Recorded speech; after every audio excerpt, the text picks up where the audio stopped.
তো একটা ফেব্রিক্সের আমরা একটা স্টাইলিং এর উপর 8 থেকে 10টা ওয়াশ আমরা ব্র্যান্ডকে সেল করতেছি। ওয়াশিং ইন্ডাস্ট্রি, গার্মেন্টস ইন্ডাস্ট্রি আমি মনে করি হার্ড। 2017-তে আমাদের টোটাল প্রোডাকশনের ডেনিম ছিল 21%। এখন আমরা 71% ডেনিম প্রডিউস করি টোটাল প্রোডাকশনের ক্যাপাসিটির। We are passing golden time in denim industry. এই টাইমটা আমরা যত বেশি লঙ্গার করতে পারবো সেটা আমাদের এক্সপার্টিস দিই। 25 জানুয়ারির ভিতরে আমরা আমাদের ওয়াশিংয়ের ক্যাপাসিটি 40% ইনক্রিজ করতেছি ইন সেম প্লেস, বাট আমরা ওয়াশিংটাকে আরও বড় করতেছি with all updated new technology.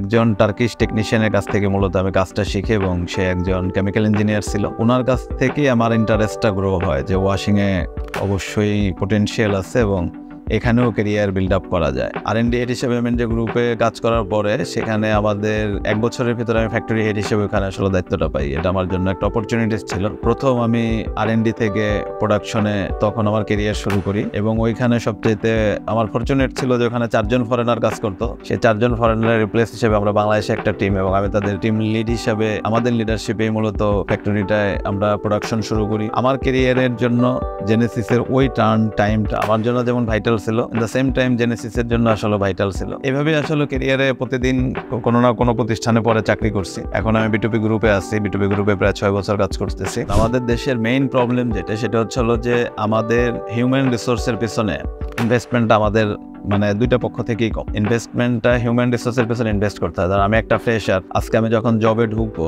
আমি কিন্তু টেকনিক্যাল স্কিল আমার নাই, কিন্তু আমার হয়তো একাডেমিক স্কিল আছে। But academic skill plus technical skill এই দুইটার কম্বিনেশনই আসলে একজন এক্সপার্ট। আমরা আসলে টেকনিক্যাল যে এডুকেশনটা দরকার এই এডুকেশনটা আমরা কেউ নিয়ে এখানে আসি না। বাংলাদেশে একটা সময় ছিল যখন মনে করেন যে ওয়াশিং মানেই ওয়াশিং হেড একজন বিদেশি টেকনিশিয়ান থাকবে। বাট এটা আমাদের ফরচুনেট অথবা আমাদের হার্ডওয়ার্কের কারণে এখন কিন্তু বাংলাদেশের এই প্রেক্ষাপটটা অবশ্য নাই।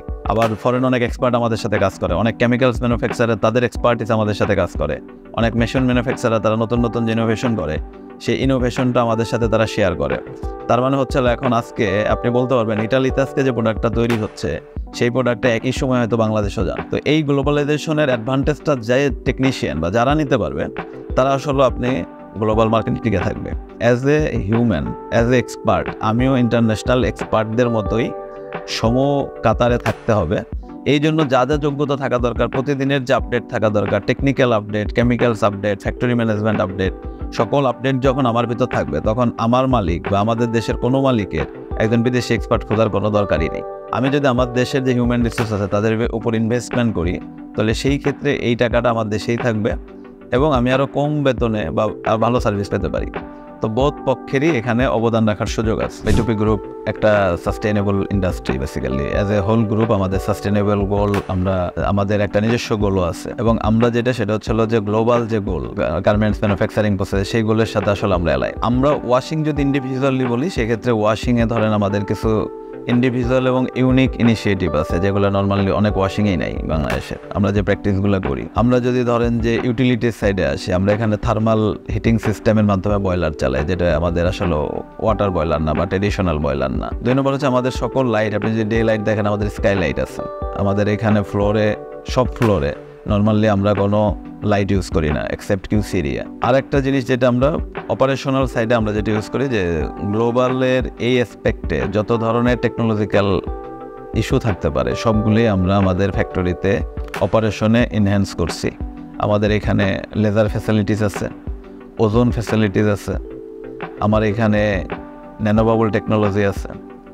ইভেন আমাদের যে কেমিক্যালস আমরা ইউজ করি আমার 100% কেমিক্যাল জেনডিসি কমপ্লাই কেমিক্যাল। সেকেন্ডলি যে আমরা 2টা পার্টে কোয়ালিটিকে মেজার করি। একটা পার্ট ফিজিক্যাল কোয়ালিটি, যেটা আমার কিউসি চেকিং এর মাধ্যমে, যার একটা হচ্ছে ইন্টারনাল কোয়ালিটি যেটা আমার প্রোডাক্টের ভিতরে আছে, যেটা কেমিক্যালস হইতে পারে অথবা ফেব্রিক্সের টেস্টগত যেগুলো আমরা বলি যে কালার ফাস্টনেস টু লাইট অথবা ফাস্টনেসগত যে টেস্ট, ওটাকে আমরা হিডেন কোয়ালিটি চেক বলি। যে আমরা ওয়াশিংয়ে যে পরিমাণ ভ্যালুয়েশন করি, আমরা যে কোনো প্রোডাক্টকে বেসিক হয়তো একটা ফেব্রিক্সের আমরা একটা স্টাইলিংয়ের উপর 8 থেকে 10টা ওয়াশ আমরা ব্র্যান্ডকে সেল করতেছি। আমরা যে সমস্ত ব্র্যান্ডের কাজ করি সেই ব্র্যান্ডের ভিতরে আমাদের রাফ লরেন আছে, H&M আছে, বেনিটন আছে, টার্গেট USA আছে, অশকোশ আছে, ইন্ডিটেক্স গ্রুপের আছে, ডেকাথলন আছে, আমরা অলমোস্ট ভালো যত ব্র্যান্ড বাংলাদেশে কাজ করে সবার সাথেই কাজ করি। এবং আমরা কিন্তু আমাদের B2B গ্রুপের 3টে ডিজাইন ডিপার্টমেন্ট আছে, একটা স্পেনে আছে, একটা ইউকেতে আছে, আর একটা আমরা বাংলাদেশে আছে। এবং এটা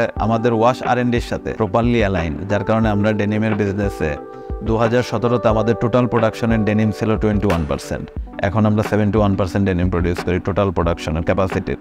আপনাকে গার্মেন্টস ইন্ডাস্ট্রি বলি বা যে কোনো ইন্ডাস্ট্রি বলি, আপনাকে সাস্টেইন করতে হলে আপনাকে মোর এফিশিয়েন্ট হইতে হবে। এখন আমরা যেটা করি সেটা হচ্ছে যে আমার যে অপারেশন, এই অপারেশন কত এফিশিয়েন্ট হইতে আমরা চালাইতে পারি, যার কারণে আমরা কিন্তু টেকনোলজিক্যাল আপগ্রেডেশন করছি। 2 নম্বর যেটা করা হয়েছে সেটা হচ্ছে আমার কেমিক্যাল ইউজেস, এই ইউজেসটা আমরা কন্ট্রোল করছি। 3 নম্বর আরেকটা জিনিস যেটা আছে সেটা হচ্ছে যে আপনার যে ওয়েস্টেজ আছে, ওয়েস্টেজ ম্যানেজমেন্ট আপনি কিভাবে করবেন। মূল কথা হচ্ছে যে আমরা যদি এই সিচুয়েশনে, যে এখন যে গ্লোবাল সিচুয়েশন আফটার প্যান্ডামিক, বাংলাদেশের সকল ব্র্যান্ডের অর্ডার কমছে, অর্ডার কমার পরে আবার প্রাইস কাট ডাউন হয়েছে অর্ডারটা গেইন করার জন্য, অর্ডার গেইন হয়েছে বাট কম প্রাইসে গেইন হয়েছে, প্লাস লাস্ট যে ওয়েজেস ইনক্রিজটা হলো ওই ওয়েজেস ইনক্রিজেরও ব্যাপক একটা ইম্প্যাক্ট আছে।